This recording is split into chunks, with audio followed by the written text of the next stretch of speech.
তাহলে পলিমারের একটা কোশ্চেন লেখো সবাই, জৈব ভঙ্গুর এবং জৈব অভঙ্গুর পলিমার বলতে কি বুঝো, উদাহরণ দাও। এবং কি করে আমরা জৈব অভঙ্গুর পলিমার ব্যবহার করার পরও পরিবেশকে সুরক্ষিত রাখবো, এই কোশ্চেনটার উত্তর করতে হবে। এটা মাধ্যমিকে মাঝে মাঝে দেই। তো এটাই আমরা আজকে পড়ব। বায়ো ডিগ্রেডেবল এবং মানে জৈব ভঙ্গুর এবং জৈব অভঙ্গুর পলিমার বলতে কি বুঝো তাদের উদাহরণ পড়ব, এবং জৈব অভঙ্গুর যে পলিমারগুলো আছে তাদের হাত থেকে আমরা পরিবেশকে কী করে রক্ষা করব, এই কোশ্চেনটা লিখে নাও, তারই উত্তরটা হবে ছোট্ট ক্লাসে। আমরা এর আগের ভিডিওতে আমি পলিমার বলেছি, যেগুলা জৈব অভঙ্গুর পলিমার আমি তিনটা আমাদের সিলেবাস আছে ক্লাস 10-এ। একটা হচ্ছে পিভিসি, একটা হচ্ছে টেফলন, আর একটা হচ্ছে পলিইথিলিন। পলিইথিলিন, পলিভিনাইল ক্লোরাইড আর ফ্লোরিড টেট্রাফ্লোরো ইথিন, এই তিনটা নাম মনে রাখবে। এই তিনটা আমাদের সিলেবাসে আছে। তিনটাই প্লাস্টিকের একটা ভাগ, প্লাস্টিকেই বটে তিনটা, কিন্তু প্লাস্টিকের বিভিন্ন ধরনের কোয়ালিটির প্লাস্টিক আছে, সেই কোয়ালিটিটা আমরা পড়েছিলাম। তাদের আমরা মনোমারের নাম, তাদের পলিমার, এটা আমরা পড়েছি এর আগের ভিডিওতে। ওই তিনটেই ছিল জৈব অভঙ্গুর। মনে রাখো আগে জৈব অভঙ্গুর জিনিসটা কি। জৈব অভঙ্গুর কথাটাতেই আছে, ভঙ্গুর নয় যা, অভঙ্গুর। জৈব অভঙ্গুর, ভঙ্গুর নয় যা। তো ভঙ্গুর নয় যা, জৈব মানে জীব দ্বারা, অর্থাৎ ভাইরাস দ্বারা। আমরা একটা ইঁদুর মোড়া ফেলে দিলাম, 4 দিন পরে দেখবি ইঁদুর মোড়াটা নাই, মাটি হয়ে গেছে। দেখবি, লক্ষ্য করবে কে মাটি করলো আগে। আমরা জানি এলাকা বলে পরিবেশের বিয়োজক, ভাইরাস, ব্যাকটেরিয়া, ছত্রাক, আর্দ্রপ্রাণী, কাক তাক, এইগুলাও কিছুটা করে এলে আমরা দেখতে পাই। আর কিছু কিছু জীবাণু আছে, ছোটো ছোটো অণুজীব, তারা দেখতে পায় না, তারাও ওইটাকে মাটিতে পরিণত করে, ওটা খাইয়ে বিভিন্ন ধরনের করে মাটিতে রূপান্তরিত করে দেয়। তো এইগুলো সহজেই বিয়োজিত হয়ে যায়, মাটির সাথে মিশে যায়। কিন্তু একটা প্লাস্টিক পড়ে থাকবে যুগ যুগ, বছর বছর, তোমার নাতি, তুমি ফেলে যাবে, যদি ঝড় ঝড় উড়িয়ে তুড়িয়ে না যায়, ওটা তোমার নাতিও দেখতে পাবে, তার নাতি দেখতে পাবে, পৃথিবী ধ্বংস হয়ে যাবে, তাও ওইটা থেকেই যাবে।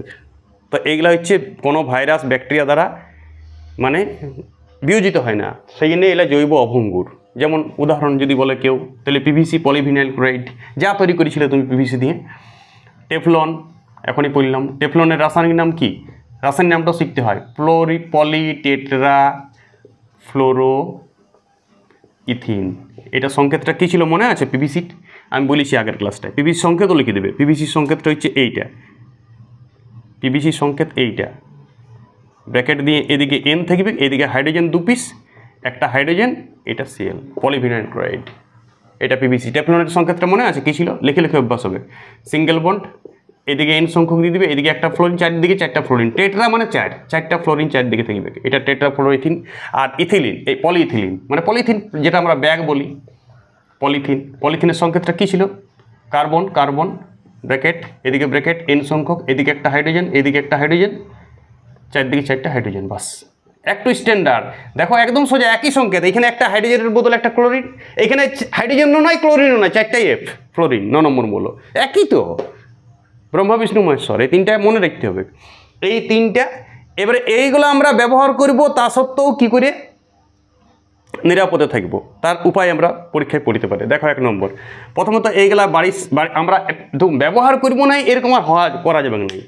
আজকে একটা চকলেটও পলিথিন থাকে, দেখিস, ছোট্ট চকলেট ছাড়াই নিলে, তুমি তো ফিকে দিলে, হর করে খাই দিলে।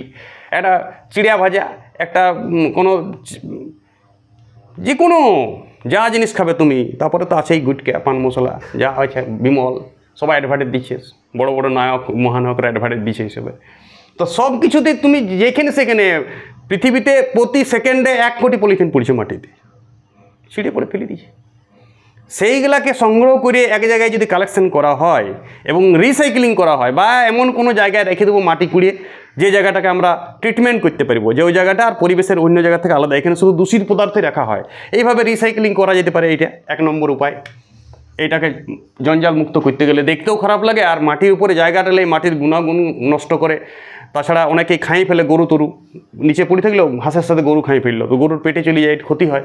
সেই জন্য আমরাকে এটাকে নিয়ন্ত্রিত করতেই হবে, কিন্তু ব্যবহার বন্ধ করা যাবে না। এইটাকেও বলে যদি ব্যবহার বন্ধ করতে হবে, ওই খাতায় লেখা থাকবে ব্যবহার বন্ধ করতে হবে, জিন্দেগিতে বন্ধ হবে না। আর প্লাস্টিকের যুগ চলছে, এটা উদীয়মান শিল্প, প্লাস্টিক উঠছে, লৌহ ইস্পাত শিল্পর অস্তয়মান শিল্প। আর প্লাস্টিক সব কিছুতে আর লোহার ব্যবহারই নেই, সব প্লাস্টিক, লোহার দস্তা তামার ব্যবহার উঠিয়ে দিচ্ছে আস্তে আস্তে।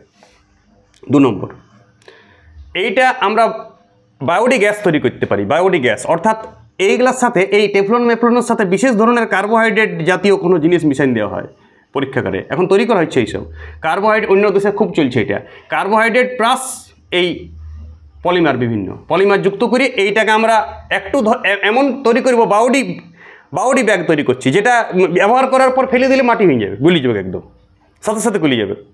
যতদিন ব্যবহার করলাম শক্ত থাকলো, কিছুদিন পর ওইটা মাটিতে যখন ফেলে দেবো মাটিতে গুলি, বৃষ্টিপাত মাটিতে একদম গুলি ওটা মাটি হয়ে যাবে, মাটির উপাদান তৈরি হবে। এটা স্পেশালভাবে তৈরি করা হয়, সেটা একটু দামি, তো এইটাও এখন উপায়।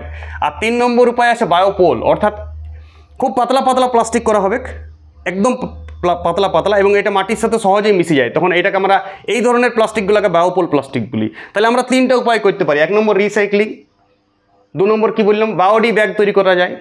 বায়োডি ব্যাগ কার্বোহাইড্রেটের সাথে পলিমার মিশাই পরে সেইটাকে ব্যবহার করার পর ফেলে দিলে পরিবেশের উপাদান রূপে চলে আসে, জড় উপাদান রূপে। আর তাছাড়া আমরা কি করতে পারি, বায়োপোল বলতে কি বুঝি, বায়োপোল বলতে খুব পাতলা প্লাস্টিক যেটা মাটির সাথে সহজেই মিশে যায়, সেরকম ধরনের প্লাস্টিকের দ্রব্য তৈরি করা যায়। ঠিক আছে, মোট কথা রিসাইক্লিংটা সবথেকে ভালো পদ্ধতি, বেটার হচ্ছে রিসাইক্লিং। এগুলোতে ক্যারি করা যায় না, এই বায়োপোল বা বায়োডি গ্যাসের ব্যাগে ছিঁড়ে যেতে পারে, খুব পাতলা হয়তো, সেখানে কেউ ইউজই করে না, খাতায় লেখা থাকে। আমাদের ইন্ডিয়াতে রিসাইক্লিং পদ্ধতিটাই, আশা করি আমরা সবাই রিসাইক্লিং করব এবং ইন্ডিয়াকে আমরা সুস্থ, আমাদের পরিবেশ পৃথিবীকেও সুস্থ সাবলীল রাখবো, প্লাস্টিক দূষণ থেকে মুক্ত করব। এবার আমরা পড়ব জৈব ভঙ্গুর কোনগুলা, লাস্ট ক্লাস, ছোট্ট টপিক্স। দেখো জৈব ভঙ্গুর যেটা আছে, আমরা জীবজাত পদার্থ সব, আমরা যদি বায়োমলিকুলস পড়েছি তাহলে এখানে জৈব ভঙ্গুর অনেক এক্সাম্পল পাবো। জৈব ভঙ্গুর মানে আমার দেহেই থাকে জেলা, জীবদেহে থাকে জেলা সহজেই ভাইরাস ব্যাকটেরিয়া দ্বারা বিয়োজিত হতে পারে, অর্থাৎ ওইগুলা আরও ঘুরে এইটাই তো ইকোসিস্টেম বজায় রাখছে। যেমন আমরা সেলুলোজ, গাছে থাকে না সেলুলোজ, গাছের চামড়ায়, সেলুলোজ একটি পলিমার বটে, প্লাস্টিক বটে, সেলুলোজ কাঠের উপাদানটা, কিন্তু ফেলে দাও কিছুদিন পর মাটি হয়ে যায়, দেখবে কাঠটা আস্তে আস্তে পুই লেগে কোনো কিছু হয়ে রোদে জলে নরম হয়ে যায়, নিয়ে আস্তে আস্তে ভ্যাস করে মাটি হয়ে যায়। কিছু কাঠ দেরিতে হয়, কিছু শাল কাঠ ফাল কাঠে সেলুলোজ খুব স্ট্রং থাকে, শাল মহুল বাকি গাছগুলো তো এক মাসের মধ্যে আস্তে আস্তে মাটিতে রূপান্তরিত হয়ে যায়। যাই হোক, সব গাছেই হয়। কিছু প্রোটিন, এই যে আমাদের নখ চুল শিং দেখবে গরুর থাকে না, এগুলো প্রোটিন সব, কিন্তু এগুলাও আস্তে আস্তে বায়োডিগ্রেডেবল হয়ে যায়, শেষে অনেক দিন সময় লাগে একটু বেশি। এগুলাও প্রোটিনের একটা লম্বা চেন থাকে, এটাও পলিমার সব। স্টার্চ জানি উদ্ভিদের খাদ্যরূপে ব্যবহার করা হয়, স্টার্চ। আচ্ছা, লেসিথিন কোষ পর্দায় থাকে বিভিন্ন, লেসিথিনও একটা বায়োমলিকুলস বটে। ডিএনএ আরএনএ, এই যে আমরা পড়ি যায় ডিএনএ আরএনএ, এগুলাও তো পলিমার। কিন্তু একটা মানুষ মরে গেলে কত ডিএনএ আরএনএ আছে, প্রত্যেকটা সেলেই তো আছে ডিএনএ আরএনএ। মানুষ মরে গেলে সব তো প্লাস্টিক হয়ে যায়, একটা ইঁদুর মরে গেলে ওরও তো ডিএনএ আরএনএ আছে, সব তো মাটি হয়ে যায় আস্তে আস্তে। তাহলে এগুলো জৈব ভঙ্গুর। আর পলিস্যাকারাইড নানান ধরনের, এগুলো সব জৈব ভঙ্গুর, এগুলো সহজেই মাটির সাথে মিশে যায়। এগুলো সব জীবজাত পদার্থ, জীব থেকেই পাওয়া যায়, এবং মাটিতে মিশে যখন মানে মৃত্যুর পর বা আরও কোনো কারণে, তো সেটা সহজেই মাটির সাথে বা পরিবেশে চলে যায়। ঠিক আছে, ওকে।